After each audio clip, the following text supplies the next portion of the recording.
France Culture, en français dans le texte, la dictée de Rachid Santaki. Très bonne dictée à toutes et à tous. Cette espèce de logis sous terre, moins rare en Bretagne qu'on ne croit, s'appelle en langue paysanne carnichot. Ce nom s'applique aussi à des cachettes pratiquées dans l'épaisseur des murs. C'est meublé de quelques pots, d'un grabat de paille ou de goémon lavé et séché, d'une grosse couverture de créseau et de quelques mèches de suif avec un briquet et des tiges creuses de brane ursine pour allumettes. Ils se courbèrent, rampèrent un peu, pénétrèrent dans la chambre où les grosses racines de l'arbre découpaient des compartiments bizarres et s'assirent sur un tas de varech sec qui était le lit. L'intervalle de deux racines, par où l'on entrait et qui servait de porte, donnait quelque clarté. Point final.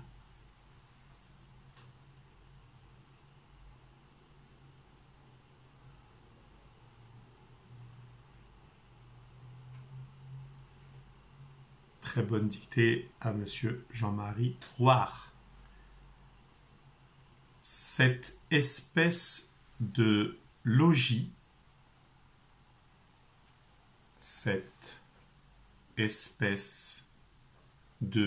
logis, sous terre, virgule, cette espèce de logis sous terre, virgule, moins rare, cette espèce de logis sous terre, virgule, moins rare en Bretagne, moins rare en Bretagne, cette espèce de logis sous terre, virgule, moins rare en Bretagne, qu'on ne croit, virgule, qu'on ne croit, virgule, moins rare en Bretagne qu'on ne croit, virgule, s'appelle en langue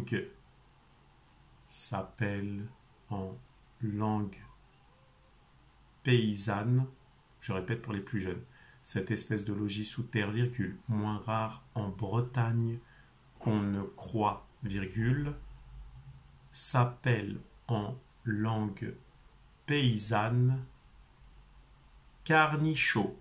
Point. S'appelle en langue paysanne carnichot. Point. S'appelle en langue paysanne carnichot. Point. Ce nom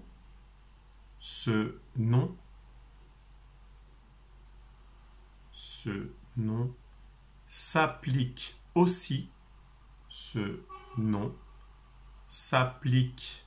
aussi, à des cachettes, pratiquées dans l'épaisseur des murs. Point. Je répète, ce nom s'applique aussi à des cachettes pratiquées dans l'épaisseur des murs. Point. L'épaisseur des murs. Point. C'est meublé de quelques pots, virgule. C'est meublé de quelques pots, virgule. C'est meublé de quelques pots, virgule. D'un grabat de paille, c'est meublé de quelques pots, virgule. D'un grabat de paille ou de goémon lavé,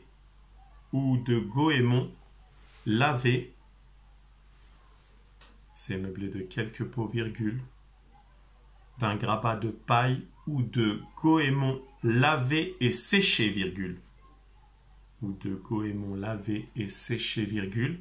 Fin de la dictée pour les écoliers. Ou de goémon lavé et séché, virgule. D'une grosse couverture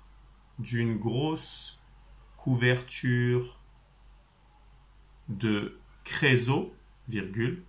je répète, où de goëmons ont lavé et séché, virgule, d'une grosse couverture de créseau, virgule, et de quelques mèches de suif, et de quelques mèches de suif, et de quelques mèches de suif, avec un briquet, et de quelques mèches de suif avec un briquet, et des tiges creuses,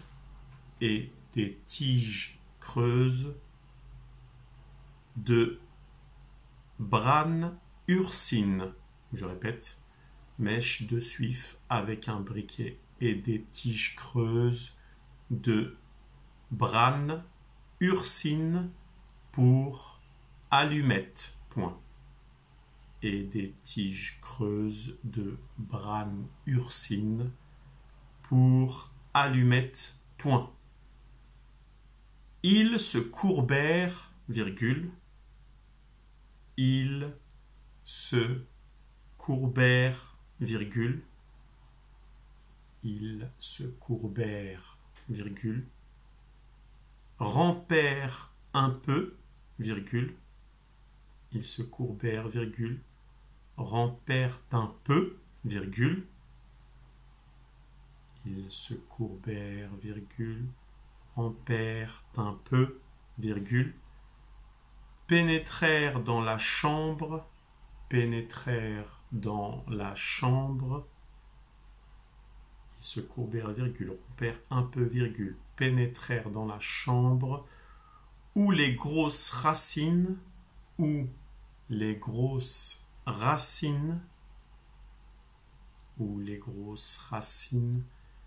de l'arbre découpaient,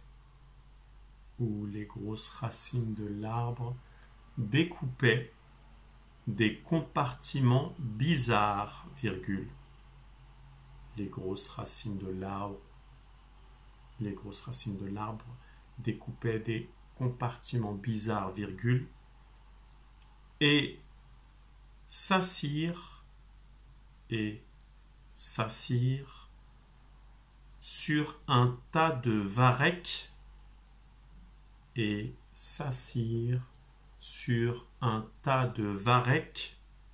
secs qui étaient le lit. Point. Je répète ce passage.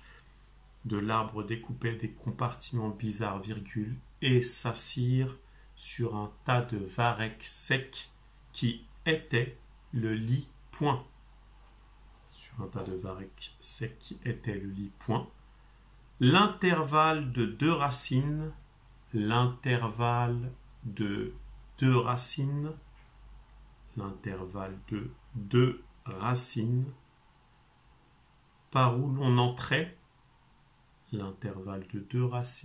par où l'on entrait, et qui servait, l'intervalle de deux racines par où l'on entrait, et qui servait de porte,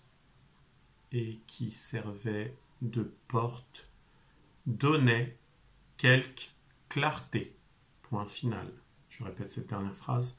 L'intervalle de deux racines par où l'on entrait et qui servait de porte donnait quelque clarté. Point final.